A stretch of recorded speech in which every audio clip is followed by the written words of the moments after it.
சரியா? அதாவது கார்போஹைட்ரேட்டை பற்றி பார்த்துக்கொள்வோம்.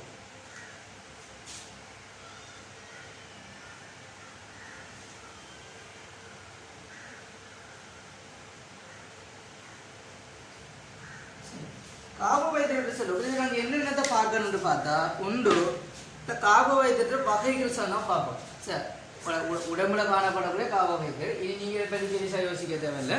கார்போஹைட்ரேட் வகைகள் படிப்போம், அதை ஞாபகம் வச்சு கொள்ளுங்க. கார்போஹைட்ரேட் தொழில்கள் படிப்போம், அதை ஞாபகம் வச்சு கொள்ளுங்க. ஸோ அது போதுமானது. ஸோ முதல்ல நாங்கள் பார்க்க வரும் கார்போஹைட்ரேட். கார்போஹைட்ரேட்டை பொறுத்த வரையில் இது பற்றி சொல்லணும்னு சொன்னால், பூமியில் பெருமளவுக்கு காணப்படக்கூடியதான் கார்போஹைட்ரேட். பூமியில் பெருமளவுக்கு செய்த கார்போஹைட்ரேட் காணப்படுது. நிறைய வகைகள் இருக்குது. இதில் வந்துட்டு 3 மூலகங்கள் சேர்ந்து ஆக்கி இருக்கும். இது முக்கியம். என்னது? Carbon, hydrogen, oxygen. இந்த 3 மூலகங்களால் மாற்றிருந்தால் இந்த கார்போஹைட்ரேட் உருவாகும். சரியா? சில நேரங்களில் நைட்ரஜன் காணப்படலாம், அது சில நேரம் மட்டும். ஆனால் இதான் CHO. சரியா? கார்போஹைட்ரேட். அடுத்தது இதில் இந்த இப்படி H2O இப்படி எழுதுவோம்.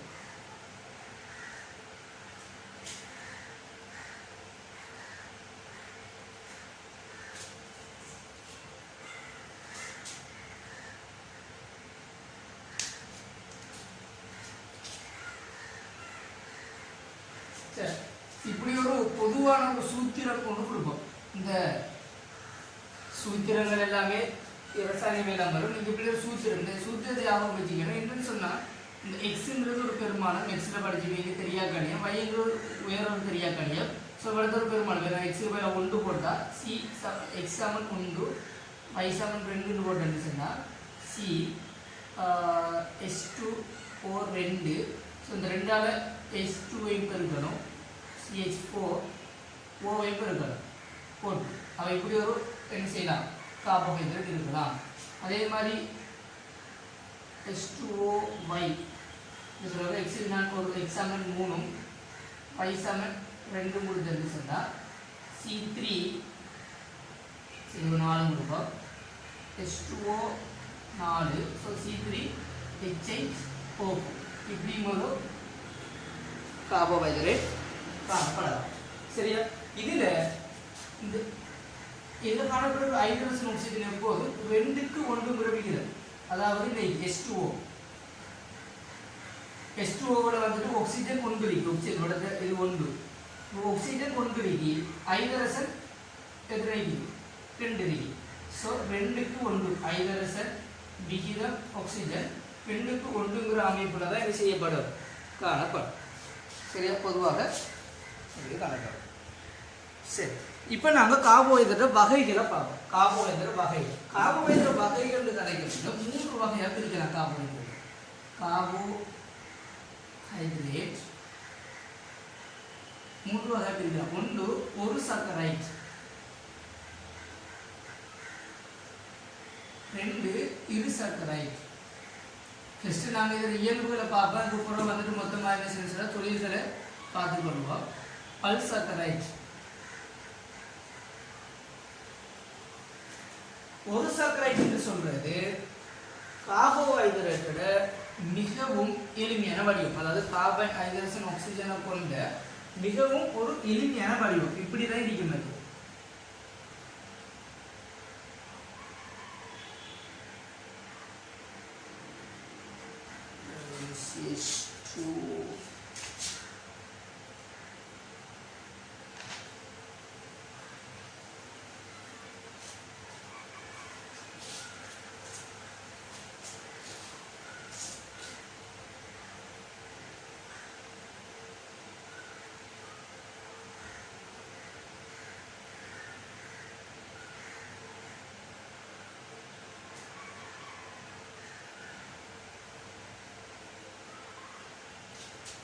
இப்படி ஒரு அமைப்பு. இதில் பொதுவான இப்போ நீங்கள் இதுக்கு எந்த பெருமானத்தை போட்டாலும் N=1, N=2, N=3, N=4, இது வந்துட்டு N=6 இப்படி போட போல இந்த ஒரு சாக்கரை கட்டமைப்பு என்ன செய்யும், உருவாகும். சரியா? இப்படி ஒரு சர்க்கியூட் இருக்குது. இதில் நமக்கு இந்த ஒரு சர்க்கியூட்டுகள் இப்போதை நம்ம பார்க்க போகிறோம். இது ஏழவெல்லாம் படிப்பீங்க. இந்த ஒரு சர்க்கியூட் எல்லாம் நாங்கள் பார்க்க ஒரு சர்க்கியூட் இன்னும் இருக்குது. C6H12 O6 ஆல் ஆக்கப்பட்ட, அதாவது 6 கார்பன்களை கொண்ட 6 ஆக்சிஜன்களை கொண்ட 12 ஹைட்ரஜன்களை கொண்ட ஒரு சர்க்கரைட்டுகள். சரியா? இது மிகவும் எளிய வடிவம். சரி, ஒரு கார்போஹைட்ரேட்ல மிகவும் எளிய வடிவம். எல்லாமே வெல்லங்கள். வெல்லங்கள் சொன்னா இனிப்பு சுவை இருக்கும். வெல்லம் சொன்னா இனிப்பு சுவை என்ன செய்யப்படும், காணப்படும். நீர்ல போட்டு கரைக்கிறது எல்லாமே என்ன செய்யும், அழகா கரையும். எல்லாமே பளிங்கு கட்டை. நீங்க பளிங்கு கட்டை உதாரணமா நீங்க சீனி எடுக்கலாம். சீனிங்கிறது ஒரு இது சர்க்கரை. சரி, சீனிங்கிறது ஒரு பளிங்கு மாதிரி இருக்குதானே, அந்த பளிங்கு அமைப்பு ஒரு சர்க்கரை எல்லாத்தையும் காணப்படும். சரியா? இதுக்கு உதாரணங்களை பார்த்தோம்னு சொன்னா குளுக்கோஸ். இந்த குளுக்கோஸ் முக்கியமான ஒரு சர்க்கரை. சரியா? அதே போல ஃப்ரக்டோஸ், அது கலக்டோஸ். இப்படி 3 வகையான ஒரு சர்க்கரைகள் காணப்படுது. 3க்கு மத்தியில் எத்தனை கார்பன் இருக்கும்? 6 கார்பன், 12 ஹைட்ரஜன், 6 ஆக்சிஜன் சேர்ந்து செய்யப்படும். இந்த ஒரு சர்க்கரை செய்யும் காணப்படும். இது இதிலே இயல்புகள். இரு சர்க்கரையற்ற இயல்புகள் பார்க்கக்குள்ள இரு சர்க்கரை, அதாவது 2 ஒரு சர்க்கரைகள் சேர்ந்து ஒரு இரு சர்க்கரை உருவாக்கும். 2 ஒரு சர்க்கரைகள் சேர்ந்து, உதாரணமா ஒரு குளுக்கோஸும் இன்னொரு குளுக்கோஸும் சேர்ந்து என்ன செய்யலாம்? ஒரு குளுக்கோஸும் இன்னொரு குளுக்கோஸும் இன்னொரு குளுக்கோஸும் சேர்ந்து என்ன செய்யலாம்? ஒரு இரு சர்க்கரை உருவாகலாம். ஒரு குளுக்கோஸும் ஒரு ஃப்ரக்டோஸும் சேர்ந்து என்ன செய்யலாம்? ஒரு குளுக்கோஸும் ஒரு கலக்டோஸும் சேர்ந்து என்ன செய்யலாம்? இன்னொரு இரு சர்க்கரை உருவாக்கலாம். பொதுவாக இது எப்படி ஒரு இரு சர்க்கரை உருவாகும். அந்த டைம்ல ஒரு நீர் வந்துட்டு என்ன செய்ய சொன்னா இழக்கப்படும். சரியா? நாங்க சொல்றோம் நீர் இழக்கப்பட்டது ஒடுங்கல் தாக்கம், நீர் சேர்க்கப்பட்டது நீர் பகுப்பு. ஸோ இந்த நீர் இழக்கப்படுறதால இது ஒரு ஒடுங்கல் தாக்கம். சரிதானே? ஸோ அப்ப 2 இரு சர்க்கரைட்ல ஒரு சர்க்கரைட் C6H12O6, இதே மாதிரி இன்னொரு C6H12O6 ரெண்டு சேர்ந்து நீங்க இன்னொரு போதும் C12H24O12. ஆனா என்ன செய்ய, ஒரு நீர் இழக்கப்படும். ஒரு நீர குறியீடு என்ன? இது. அந்த நீர் இழக்கப்படுச்சுன்னா அப்போ -H2O போடுவோம். சரி, ஒரு நீர் இழக்கப்படுச்சுன்னா இப்போ போடுங்க C12H22O11. இதுதான் என்னது? ஒரு இரு சர்க்கரைடு கட்டமைப்பு. அதில் மூலக்கூறு சித்திரமாக இருக்க போதும். சரிதானே? ஸோ 3 வகையான இது இருக்கு. குளுக்கோஸும் சேர்த்து உருவாக்குறதுக்கு சொல்லுவோம் மோல்டோஸ்ன்னு சொல்லுவோம். மோல்டோஸ். குளுக்கோஸும் ஃப்ரக்டோஸும் சேர்ந்து உருவாக்கிடுச்சு, அதுக்கு சொல்லுவோம் சுக்ரோஸ். குளுக்கோஸும் கலக்டோஸும் சேர்ந்து சொல்லுவோம் லெக்டோஸ். இது என்ன? லெக்டோஸ் சொல்றது தாய்ப்பால் காணப்படக்கூடியது. சரி, பிள்ளைகள் குழந்தைகளுக்கு கொடுக்கப்படக்கூடிய தாய்ப்பால் வந்து காணப்படக்கூடியது லெக்டோஸ். அதாவது இதை பால் வெல்லம் சொல்லுவோம். என்னது? பால் வெல்லம் சொல்லுவோம் லெக்டோஸை. சுக்ரோஸ் வந்துட்டு அந்த சீனி. சரி, அதை வந்துட்டு அது மிக இனிப்பு சுவை கூடியது வந்து சுக்ரோஸ் தான். ஒரு குளுக்கோஸோ ஃப்ரக்டோஸோ சேர்ந்து உருவாக்கக்கூடியதான் இனிப்பு சுவை. ஏன்னா ஃப்ரக்டோஸ் சொல்றது பழங்களில் காணப்படக்கூடியது. சரியா? மிக இனிப்பு சுவை கூடியதான் ஃப்ரக்டோஸ். குளுக்கோஸை விட ஃப்ரக்டோஸுக்கு கடுமை இனிப்பு குறையும். ஸோ குளுக்கோஸும் ஃப்ரக்டோஸும் சேர்ந்து உருவாது சுக்ரோஸ். அது சீனி. உங்களுக்கு தெரியும் சீனி நல்ல இனிப்புன்னு தெரியும். சரியா? குளுக்கோஸ் அந்த அளவுக்கு இனிப்பு இல்லை. குளுக்கோஸும் ஒரு மோல்டோஸ். இந்த மோல்டோஸ் எங்கே காணப்படுதுன்னு கேட்டால் சுக்ரோஸ் நிறைய எங்கே காணப்படுது? கரும்பு எல்லாத்தையும், பீட்ரூட் எல்லாத்தையும் காணப்படும். மோல்டோஸ் என்ன காணப்படுதுன்னு கேட்டால் அது நாங்கள் ஒரு பார்ப்போம். அதாவது ஒரு தாவரம் முளைக்கிற டைம்ல, ஒரு தாவரம் அது நாங்கள் வித்து போடுவோம். தாவரம் முளைக்கிறதுக்கு வித்து போடுவோம்ல, அந்த வித்து முளைக்கிற டைம்ல என்ன செய்யும் சொன்னா மாப்பொருள் உடைக்கப்படும். சேமிக்கப்பட்டதுக்குள்ளே மாப்பொருள் உடைக்கப்படும். அந்த மாப்பொருள் உடைச்சி ஒரு இரு சர்க்கரைட் உருவாகும். அந்த இரு சர்க்கரைட் எதுன்னு கேட்டால் அது மோல்டோஸ். நீங்கள் எப்போ ஞாபகம் வச்சுக்கொள்ளுங்க, மாப்பொருள் உடைக்கின்ற போது உருவாக்கப்படக்கூடிய இரு சர்க்கரைட் மோல்டோஸ். சரி, அடுத்து பல்சர் கைட்டுக்குள்ள போயிட்டு. சரியா? பல்சர் கைட்டு எப்படி சொன்னா இருசர் கைட்டு வந்துட்டு என்னது? நீர்ல நல்லா கரையும். அதுவும் வெள்ளம் தான். அதுவும் வந்துட்டு என்ன செய்யும் சொன்னா எல்லாம் வந்துட்டு பளிங்கு கட்டமைப்பு என்ன செய்யும்? காண்பிக்கும். அதுல சுக்ரோஸ் கொஞ்சம் டிஃப்ரெண்ட். அது உங்களுக்கு இருக்காது. அது சம்பந்தமான விளக்கங்கள் இல்லை. ஸோ க்ரோத் கொஞ்சம் டிஃப்ரெண்ட், அது சம்பந்தமான விளக்கம் இது இல்லை. ஸோ நான் அதை சொல்லலை உங்களுக்கு.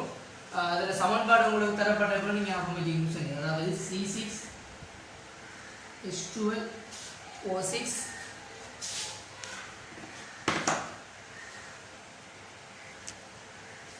கீழே விலங்கல் என்ன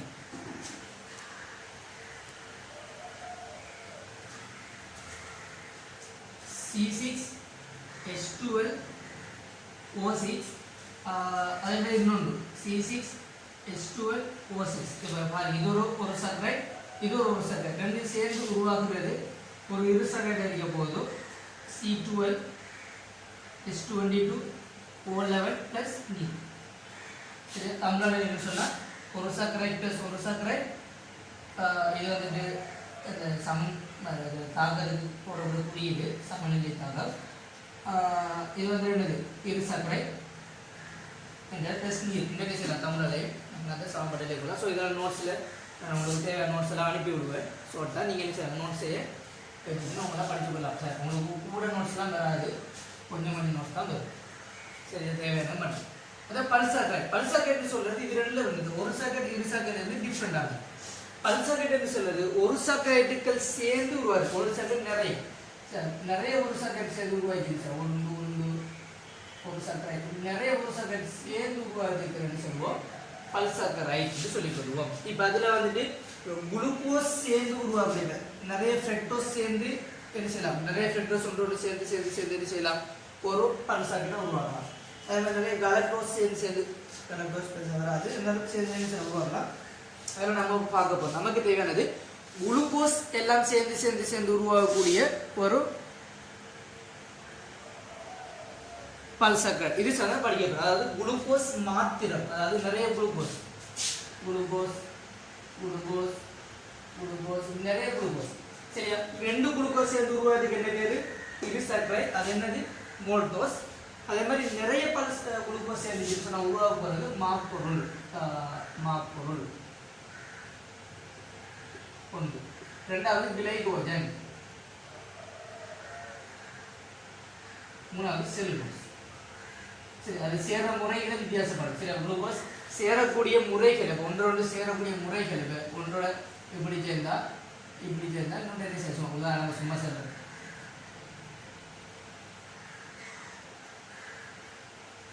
இதே 5 தான், இதுலேயே 5 தான் குளுக்கோஸ். இது 5மே குளுக்கோஸ் மூலப்பொருள் இருக்குது. சரி, இது இணைஞ்சிருக்கு.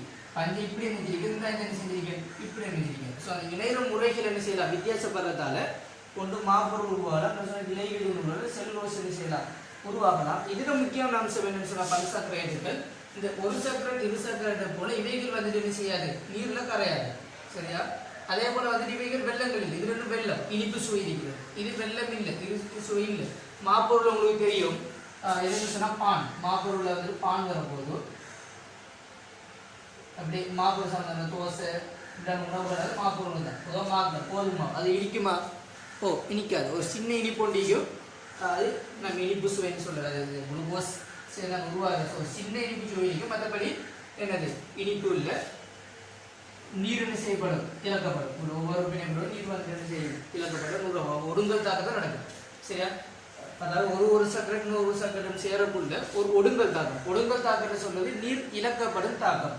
சரியா, ஸோ சேர்ந்து இரு சக்கரம் பல சக்கரம் உருவாகும். இது ரெண்டும் வந்துட்டு வெள்ளங்கள் இனிக்கும் செய்யும், நீரில் கரை, அது எதுவுமே பல்சாக்கெட்டுக்கு இது செய்யாது, வராது. சரியா, ஸோ நாங்கள் இதுக்கு நீரை சேர்க்கவில்லை. இது செல்லுலோஸ் இதெல்லாம் நீரை சேர்க்கவில்லை நடக்குதுன்னு சொன்னால் மீண்டும் என்ன செய்யும், மோல்டோஸ் அதாவது இரு சர்க்கரைட் உருவாகி அதுக்கப்புறம் ஒரு சர்க்கரைட் என்ன செய்யும், உருவாகும். அதே போல் இரு சர்க்கரைட்டுக்கு நாங்கள் மீண்டும் நீரை சேர்த்தோம்னு சொன்னால் அவர்கள் ரெண்டு ஒரு சர்க்கரைட்டாக என்ன செய்யும், மாறும். அதான் நான் தாக்கத்தை இப்படி போட்டு காட்டியது. இப்படி போட்டு காட்டிய என்ன அர்த்தம், ரெண்டு குளுக்கோஸ் சேர்ந்து என்ன செய்யுது, ஒரு இரு சர்க்கரைட்டு நீர் உருவாகிறத போல ஒரு இரு சர்க்கரைட்டுக்கு நாங்கள் நீரை போட்டோம்னு சொன்னால் ரெண்டு குளுக்கோஸ் உருவாகும். டைம் வந்து இந்த தாக்கம் எல்லாம் என்ன செய்யும், வந்து கொடுக்கும். சரியா, அதாவது நீர் இழக்கப்படும். அதாவது எப்படி நாங்கள் குளுக்கோஸை சேர்த்து ஒரு மாப்பொருளை உருவாக்குறோமோ அதே போல் மாப்பொருளுக்கு நீரை சேர்த்து என்ன செய்யலாம், குளுக்கோஸை உருவாக்கி கொள்ளலாம். இவ்வளவும் இது சம்பந்தமான இயல்புகள்.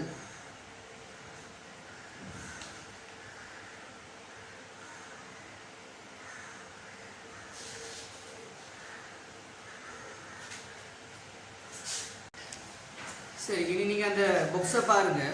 உங்களுக்கு அந்த ஒரு செகண்டுக்கு ஒரு ப்ளூ கலர் பாக்ஸ் போட்டிக்கலாம். சொன்ன விஷயங்கள் தான் அது சொன்னவங்களா அவங்க சொல்லிட்டு போகிறேன். குளுக்கோஸ் வந்துட்டு ஏற்கனவே சொன்னது போல் எங்கே காணப்படும்னு கேட்டால் பொதுவாக பீட்ரூட் அப்படின்னா இடங்கள்லாம் காணப்படும். இதை பழுத்த பழங்கள் போட்டிக்காங்க. ஸோ அங்கேயும் காணப்படுது, தேன்லேயும் காணப்படுது.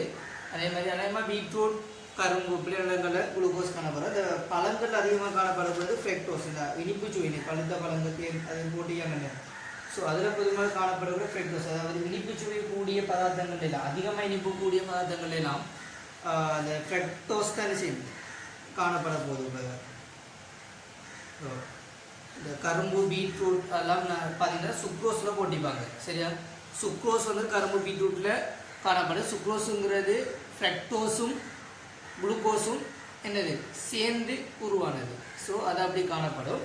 அதபடி ஃப்ரெக்டோஸ் ஞாபகம் வச்சுக்கொள்ளுங்க. பழுத்த பழங்கள் இந்த வரக்கூட அதே மாதிரி ஃப்ரெக்டோஸ், இந்த இனிப்பு சுவை கூடிய அதே போல் தேன் இனிப்பு நல்லா கூடிய அதுலேருந்து ஃப்ரெக்டோஸ் என்ன செய்ய போதும் காணப்பட போதும். கரண்ட் போட்டிக்கு, இனிப்பு பூசணி போட்டிக்கு இதெல்லாம் அதே போட்டி. அதை தவிர குளுக்கோஸும் பழுத்த பழங்களும் தேனும் போட்டிக்கு சரி அங்கேயும் காணப்படும் எடுத்துக்கொள்ளும். ஸோ அதை நம்ம நார்மலாக காண்பிச்சு கொள்ளலாம், பெருசாக கஷ்டப்படுத்தணும். அது வேறு தகவல் போட்டிக்காங்கடா. அது என்னென்று சொன்னால் பாருங்கள், மாப்பொருள் அங்கே எல்லா உணவுப் பொருட்களும் நீர்ப்பகுப்புடையும் போது பெறப்படுகிறது. அதாவது இப்போ நீர்ப்பகுப்புன்னு சொல்றது என்ன, நீர்ப்பகு அதாவது ஒடுங்கல்னு சொல்றது ரெண்டு பொருட்கள் சேரும் போதும் நீர் வந்துட்டு இது வந்து இழக்கப்படுது சொன்னாங்க. சரியா, ஒரு விலை கொண்டு வரும், இந்த விலை கொண்டு வரும், அதோட சேர்த்துட்டு விளைவாக நீரும் பெறும்னு சொன்னால் இதுக்கு நான் சொல்லுவோம் ஒடுங்கல் தாக்கம்னு சொல்லுவோம். அதே மாதிரி ஒரு பொருளுக்கோ நாங்கள் நீரை சேர்க்கக்குள்ள அதிலிருந்து ரெண்டு பதார்த்தமோ எதிர பதார்த்தம் உருவாகுன்னு சொன்னால் அது நீர் பகுப்புன்னு சொல்லுவோம். அதாவது நீரால் பகுப்படையும். இப்போ எந்த தாக்கம் இல்லாமல் எப்படி இப்போ ஒரு குளுக்கோஸும் ஒரு குளுக்கோஸும் சேர்ந்து என்ன செய்யுது இரு சர்க்கரைக்கு உருவாக்குள்ள ஒடுங்கல் தாக்கம் நிகழுது, நீர் இழக்கப்படுது. அதே மாதிரி நீரை நாங்கள் இரு சர்க்கரை செய்து நீர் பகுப்பு செய்யக்குள்ள ரெண்டு ஒரு சர்க்கரை என்ன செய்யுது உருவாது. அதே மாதிரி தான் மாப்பொருளுக்கும் குளுக்கோஸ் ப்ளஸ் குளுக்கோஸ் நிறைய குளுக்கோஸ் சேர்க்கக்குள்ள மெனி குளுக்கோஸ் சேர்க்கக்குள்ள உருவாக்குறது என்ன பல் சர்க்கரை. ஒரு சர்க்கரை போடுறேன். அதே மாதிரி பல் சர்க்கரை இதுக்கு நாங்கள் நீரை சேர்க்கக்குள்ள உருவாக்குறது ஒரு சர்க்கரை. இப்போ அதாவது தான் போட்டீங்கன்னா மாப்பொருள் அடைந்த எல்லா உணவுப் பொருட்களும் நீர்ப்பகுப்படையும் போது சொன்னால் மாப்பொருள் எதாவது ஆக்கப்பட்டீங்கன்னு சொன்னேன் குளுக்கோஸால் ஆக்கப்பட்டீங்க. ஸோ மாப்பொருளுக்கு நீரை சேர்க்க என்ன உருவாகணும் குளுக்கோஸ் தான் உருவாகணும். அதில் ஒரு சர்க்கரை செய்யணும் உருவாகணும். ஸோ குளுக்கோஸ் அப்படி வரும். அதே போல் குளுக்கோஸில் இன்னும் சில முக்கியமான விஷயங்கள் என்று சொல்லக்குள்ள இப்போ பொதுவாக அந்த ஒளித்தொகுப்பு சம்மந்த அவங்களுக்கு தெரிஞ்சுக்க முடியாது. தாவரங்கள் வந்துட்டு ஒளித்தொகுப்பு செய்யும். ஓலவெல்ல ஒளித்தொகுப்பு சம்பந்தமாக ஃபுல் விளக்கம் இருக்குது. தாவரங்கள் வந்துட்டு என்ன செய்யும், அதில் இலைகளில் பச்சை காணப்படும், அதன் மூலமாக என்ன செய்யும் ஒளித்தொகுப்பு செய்யும்.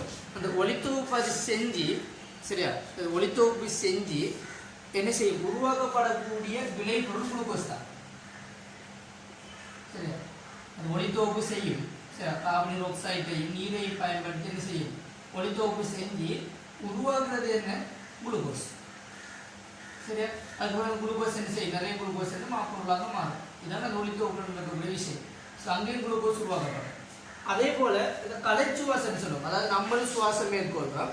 நம்மளோட கலங்கள் என்ன செய்யும்னு சொன்னால் ஒரு சுவாசம் மேற்கொள்ளும். அது சொல்லுவோம் அகச்சுவாசம் அல்லது கலைச்சுவாசம் என்ன செய்வோம் சொல்லிக்கொள்ளும். அந்த கலைச்சுவாசத்தில் வந்துட்டு பயன்படுத்தப்படுறது குளுக்கோஸ். இல்லை, குளுக்கோஸ் தான் நம்ம சில வழியிலிருந்து என்ன எடுக்கும் ஆக்சிஜன் எடுக்கும். வழியிலிருந்து ஆக்சிஜன் உள்ளுக்கு எடுக்கும். அந்த ஆக்சிஜனும் குளுக்கோஸும் சேர்ந்து எனக்கு உருவாகும் CO2 நீரையும் உருவாக்கி கொள்ளும். ஸோ கலைச்சுவாசத்தின் போது என்ன செய்யுது ஆக்சிஜன் குளுக்கோஸ் பயன்படுத்தப்படுது. ஒளித்தொகுப்பின் போது குளுக்கோஸ் என்ன செய்யுது உருவாக்கப்படுது. சரியா, ஓகே. இவனும் குளுக்கோஸ் தெரிஞ்சுக்கணும். அடுத்து இந்த குளுக்கோஸ் என்ன செய்யுதுன்னா நம்ம ஒளித்தோப்பு தாவரங்கள் செஞ்சு குளுக்கோஸ் வந்துட்டு உருவாக்கப்படுது. நம்ம ஒரு சாப்பாடை சாப்பிடக்குள்ள மாப்பொருள் கொண்டு சாப்பிட்றது வைப்போம். அதாவது ஒரு பான் துண்டை சாப்பிடக்குள்ள அந்த பான் துண்டு உள்ளுக்கு போயிட்டு என்ன செய்யும், நீர்ப்பகுப்பு அடைஞ்சி என்ன உருவாக்கப்படும், நிறைய குளுக்கோஸ் மூலக்கூறு உருவாகும். அந்த குளுக்கோஸ் மூலக்கூறு என்ன செய்யணும், நம்மளோட நிறைய பிளட் இருக்குது உள்ளுக்கு. அந்த பிளட்டின் ஊடாக என்ன செய்யணும்னா நம்மளோட எல்லா கலங்களுக்கும் என்ன செய்யப்படும், கை கால் உடம்புன்னு சொல்லிட்டு எல்லா நம்ம வாய்க்குள்ள சாப்பிட்ற சாப்பாடு எப்படி உடம்புக்கு இருக்குது, நம்ம வாயிலாம் சாப்பாடு சாப்பிட்றோம், அது எப்படி மற்ற உடம்பு கை கால் மற்ற இதெல்லாமே இப்போ இருக்குதுன்னு கேட்டால் என்னது, நம்ம சாப்பிட்ற வயிறு இறைப்பை அதுக்குள்ள போகுது. போகிறது என்ன செய்யும், போயிட்டு இந்த மாப்பொருளை குளுக்கோஸை உடைக்கப்படுறது என்ன செய்யும், அந்த குருதிக்கு தானே, குருதியினூடாக உடம்போட எல்லா பகுதிகளுக்கும் போயிட்டு அங்கே இருக்கிற காலங்களுக்கு என்ன செய்யும், இந்த குளுக்கோஸ் கொடுக்குறதால நம்மளோட எல்லா காலங்களுக்கும் சரி நம்ம வளர்ச்சி அடைந்து கொண்டு போகிறோம். சரி, நான் உங்களுக்கு மேலதிகமாக விளக்கம் தர மாதிரி இருந்தால் நீங்கள் வந்துட்டு இன்றைக்கி குரூப்பில் வந்துட்டு சொல்லிக்கொள்ளுங்க. நான் வந்துட்டு உங்களுக்கு கொஞ்சம் ஷோர்ட்டாகவே இதை விட ஷோர்ட்டாக என்ன செய்கிறது படிப்பிச்சுட்டு போகிறேன். இல்லை இது ஓகேன்னு சொன்னால் நீங்கள் என்ன செய்யலாம், எனக்கு அதை சொல்லிக்கொள்ளலாம். சரி, அடுத்து வந்துட்டு ஃப்ரக்டோஸ் எடுப்போம்.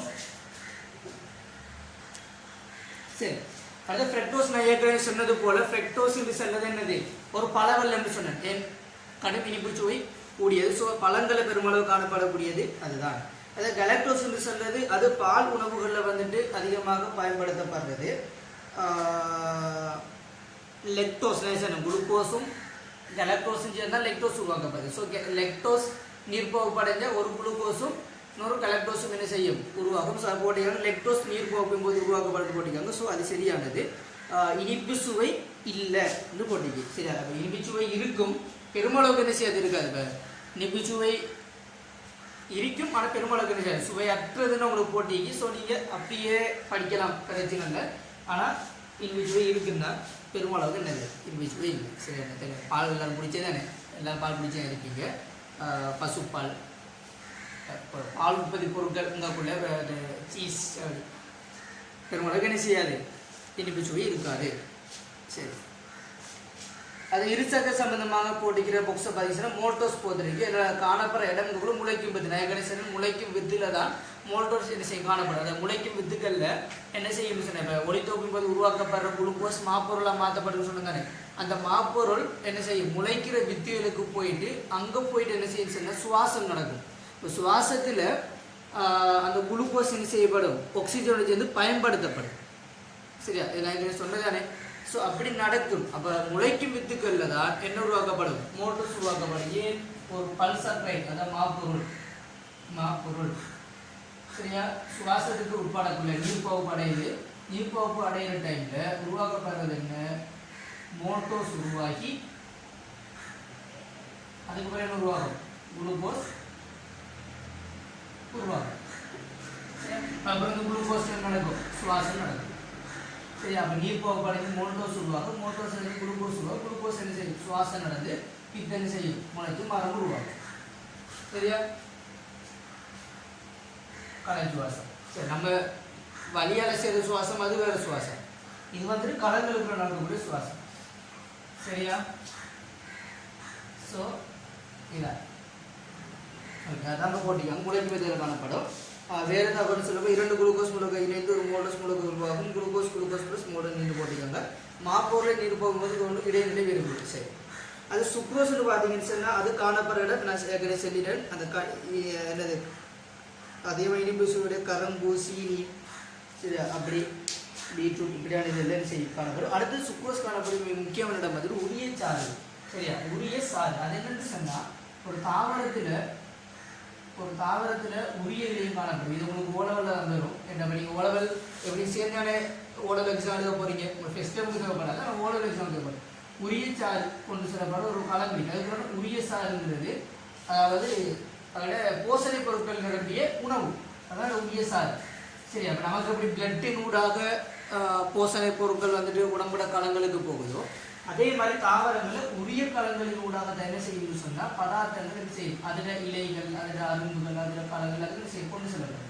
அந்த உரிய சாறில் அந்த உரிய சாறு இவ்வளோ கொண்டு இது உரிய களம், அவங்க காணப்படக்கூடிய அந்த உணவுப் பொருட்கள் சொல்லுவோம் உரியச்சாறு. அந்த உரியச்சாறில் காணப்படக்கூடிய கிட்டத்தட்ட 30% காணப்படக்கூடியது இது சுக்ரோஸ். சுக்ரோஸ் சரியா? ஒரு ஃப்ரக்டோஸ் மூலக்கூறுடன் ஒரு குளுக்கோஸ் இருந்து குளுக்கோஸ் உருவாகும். தாக்கத்தை காட்டிடும். அது லெக்டோஸ் பால் உற்பத்தி உணவுல காணப்படும். பொதுவாக தாய்ப்பாலை தான் என்ன செய்யும், அது காணப்படும். கலக்டோஸ் மூலக்கூறுடன் குளுக்கோஸ் மூலக்கூறை சேர்ந்து லெக்டோஸ் உருவாகும். ஓகே. தாவரங்கள் காணப்படாத ஒரே ஒரு வெள்ளம் சுக்ரோஸ் போன்று சுவை என்ன சொன்னால் இதில் ஒரு குளுக்கோஸும் ஒரு கலக்டோஸும் சேர்ந்து உருவாக்கப்பட்டது. கலக்டோஸ் வந்துட்டு என்னது, இனிப்புச்சுவை இல்லை. கலக்டோஸ் வந்துட்டு இனிப்புச்சுவை இல்லை என்று சொன்னால் இந்த கலக்டோஸும் குளுக்கோஸும் சேரக்குள்ள குளுக்கோஸ் இனிப்புச்சுவை இருக்குது, கலக்டோஸ் இருக்கு. பொதுவாக ஒரு சக்கரைக்கு கூட இனிப்புச்சுவை இருக்குது. இப்படி ஞாபகம் வச்சுக்கணும். பொதுவாக ஒரு சக்கரைக்கு இனிப்புச்சுவை இருக்குது. அதாவது என்னென்ன பார்த்தோம், ஃப்ரக்டோஸும் குளுக்கோஸும் பொதுவாக இனிப்புச்சுவை இருக்குது. ஆனால் ஒரு சக்கரையில் இருக்கக்கூடிய லெக்டோஸுக்கு கலக்டோஸுக்கு இனிப்புச்சுவை இல்லை. இரு சக்கரைக்குள்ள அது எது சேர்ந்து உருவாடி அப்படின்னு தான் சரி. குளுக்கோஸும் மோட்டோஸ், குளுக்கோஸும் ஃப்ரக்டோஸும் என்ன சுக்ரோஸ். அதை சுக்ரோஸ் வந்து நல்ல இனிப்புச்சுவை இருக்குது. ஏன்னா ஃப்ரக்டோஸ் இருக்கிறது. அது குளுக்கோஸோட கலக்டோஸ் சேர்ந்த லெக்டோஸ். ஸோ கலக்டோஸுக்கு இனிப்புச்சுவை இல்லை, குளுக்கோஸுக்கு கொஞ்சம் இனிப்புச்சுவை இருக்கும். ஸோ அது ரெண்டு சேர்ந்து உருவார லெக்டோஸுக்கு கொஞ்சம் என்ன செய்யும், இனிப்புச்சுவை காணப்படும். பொதுவாக தாய்ப்பால் காணப்படும் லெக்டோஸ் பார்த்தா விளக்கும் இனிப்புச்சுவை குறைய. தாய்ப்பாலை வந்துட்டு என்ன இந்த வீதத்தை பார்த்து கொடுங்க. தாய்ப்பாலில் வந்துட்டு 6 தொடக்கம் 7 வீதம். அதே மாதிரி பசுப்பாலில் வந்துட்டு 4 தொடக்கம் 6 வீதம் லெக்டோஸ் செய்து காணப்படுது. ஸோ இந்த வீதத்திலேயே பார்த்துக்கொள்ளலாம். ஸோ அது நோட்ஸில் வரும். சரியா? ஓகே. ஸோ இது வந்து உயிரியல் தானே. ஸோ நிறைய விஷயங்கள் நீங்கள் விளங்குறதோட ஞாபகம் வச்சுக்க வேண்டியும் பெறும். எவ்வளோதான். அடுத்து வந்துட்டு லெக்டோஸ் சம்மந்தமாக முக்கியமாக நீங்கள் இன்னொரு நோட்டை குறித்து கொள்ளலாம். என்னது, ஏற்கனவே நாங்கள் பார்த்த கலக்டோஸ் இரு சக்கரைகளை பாருங்க, மோல்டோஸ் தாவரங்கள் வித்துக்களில் காணப்படுது, தாவரங்களும் காணப்படும். அதே மாதிரி நாங்கள் பார்த்த மோல்டோஸ் எடுத்தீங்க, மோல்டோஸ் அதாவது சுக்ரோஸ் எடுத்தீங்கன்னா பீட்ரூட் கரண்ட் போன்றதில் காணப்படும். ஸோ அதுவும் தாவரங்களில் காணப்படும். ஆனால் அந்த லெக்டோஸ் என்ன செய்யப்படாது, ஒரு காலமும் தாவரங்களில் காணப்படாது. அது விலங்குகள் பசுப்பால் தாய்ப்பால் பால் உற்பத்தியில் காணப்படும். ஸோ பால் வந்துட்டு தாவரங்கள் உற்பத்தியில் இல்லையே. ஸோ தாவரங்கள் என்ன செய்யப்படாது, லெக்டோஸ் காணப்படாது.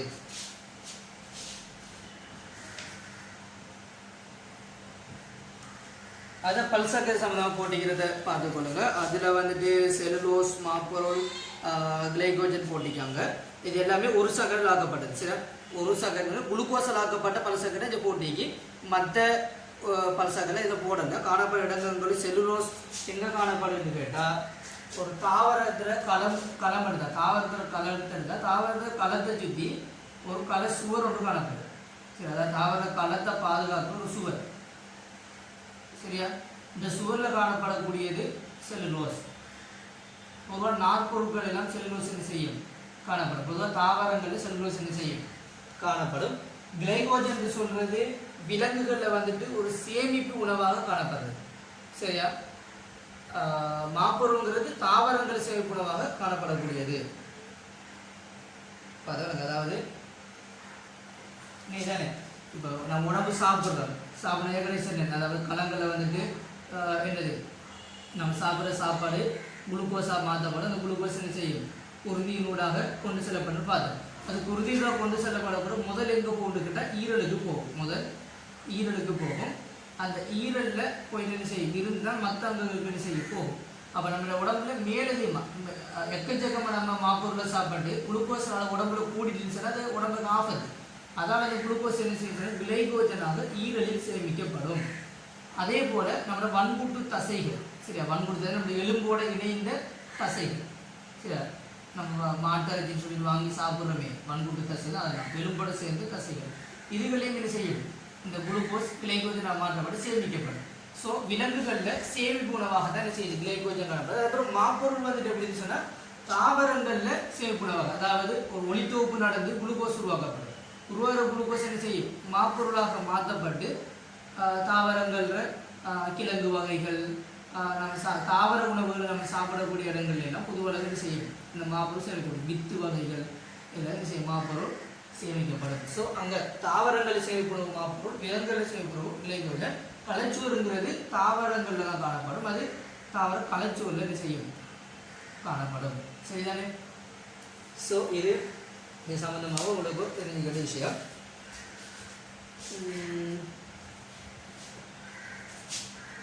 மாப்பொருள் சொன்ன பாருங்க. மாப்பொருள் தாவரங்கள் களஞ்சியப்படுறது கார்போஹைட்ரேட் வந்துடும். அது கிளைகோஜன் விலங்குகள் உடலிலும் கார்போஹைட்ரேட் கிளைகோஜனும் கலைஞ்சிடும். அதுவும் சரி, அந்த களஞ்சியப்படுது சேமிக்கப்படுது. அது செல்லுலோஸ் சம்பந்தமாக உங்களுக்கு போட்டிக்கு அது என்னென்னு சொன்னால் அந்த செல்லுலோஸ் இருக்கிற உணவை நம்ம சாப்பிட்டோன்னு சொன்னால் நம்ம உடம்புல சமயப்பாடு அடையாது. சரியா? பொதுவாக அது என்ன சமயப்பாடு அடையல கூட இப்போ நாற்பொருட்கள், அதே போல் தாவர இலைகள் அதெல்லாம் நம்ம தாவர இலை எடுத்து சாப்பிடலாமா? சாப்பிடலாம். ஏன்? அது நம்ம உடம்புல சமயப்பாடு உடம்புல வந்துட்டு உடம்புல சாப்பாடு உள்ளுக்கு போயிட்டு இறைப்பைக்குள்ளே போய் குடலுக்குள்ளே போய் சமயப்பாடு அடைஞ்சால் மட்டும்தான் நம்மளால் என்ன அது பிரயோசனம். சமயப்பாடு அடையலைன்னு சொன்னால் சாப்பிட்ற என்ன செஞ்சிடும், மலமாக வெளியே வந்துடும். சரிதானே? உடம்புல தங்காது அது. ஸோ அந்த தாவர செல்லுலோஸ் என்ன செய்யாது, உடம்புல வந்துட்டு சமயப்பாடு அடையாத ஒரு மூலக்கூறு. ஸோ நாங்கள் செல்லுலோஸை மலச்சிக்கலை தடுக்கிறதுக்காக இந்த செல்லுலோஸ் அடங்கிய நார்களை சாப்பிட்றோம். அது ஏன்னு கேட்டால் நார்கள் உள்ளுக்கு போனால், அதாவது செல்லுலோஸ் அடங்கிய உணவு நார்பொருட்கள் உள்ளுக்கு போகக்குள்ள அது சமயப்பாடு அடையுமா? இல்லை. அப்போ அதை என்ன செய்யணும், மலமாக வெளியேற்றப்படுது. மலச்சிக்கல்ங்கிறது மலம் வராமல் இருக்கிற ஒரு பிரச்சனை. அந்த பிரச்சனை இருக்கிற டைமில் நாங்கள் செல்லுலோஸை சாப்பிடக்குள்ள நமக்கு என்ன செய்யும், மலம் என்ன செய்யும் அதிகமாக ஏற்படுது. ஸோ மலச்சிக்கலை ஏற்படுறதுக்காக வேண்டி தவிர்க்கிறதுக்காக வேண்டி இந்த செல்லுலோஸ் அடங்கிய நாற்பொருட்களை என்ன செய்யறது நாங்கள் சாப்பிட்றோம். ஸோ இவ்வளவு தான் இது சம்பந்தமான இயல்புகள்.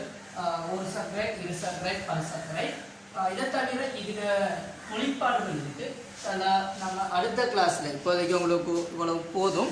ஸோ அடுத்த கிளாஸில் நாங்கள் இந்த ஒரு சர்க்கரைட், இரு சர்க்கரைட், பல் சர்க்கரைட் சம்பந்தமான தொழில்கள், சரி அதில் தொழில்கள் என்ன, அதை நாங்கள் இனங்காண்ற முறைகள், இதுகள் என்ன செய்வோம் ஒரு வகையாக பார்த்துட்டு அதுக்கப்புறம் புரதங்களையும் என்ன செய்வோம் பார்த்து கொண்டு வந்தால் சரி.